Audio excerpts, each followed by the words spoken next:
kutuletea onyesho vertical roll ambalo rubani atapanda ndege ikiwa imeinuliwa pua lake degree takriban 60 kupaa juu kama tunavyotazama angani. Anainua ndege kwa umaridadi kutupa mara ya pili, ya tatu na ya nne. Tumpe makofi rubani huyo tafadhali.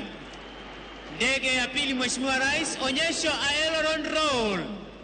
Kama tunavyoshuhudia angani, anainua ndege kwa umaridadi na kutupa mizunguko ya kushoto kwa haraka. Tumpe pia makofi rubani huyo tafadhali. Onyesho la tatu, Mheshimiwa Rais, rubani kutuletea vertical roll, rubani kupaa juu kama tunavyoshuhudia, kutupa mizunguko ya kushoto kwa umaridadi kabisa.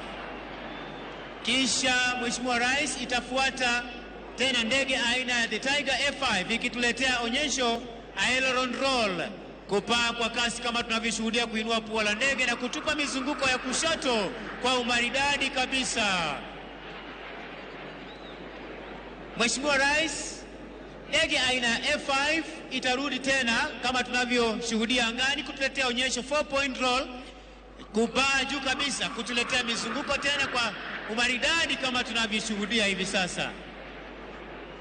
Ndege aina ya Tucano ikirudi kwa mara ya pili, Mheshimiwa Rais, kutuletea onyesho vertical split, onyesho ambalo marubani hawa watakuja wakiwa kwa pamoja, kisha kila mmoja ataweza kuchukua mkondo wake kwa umaridadi.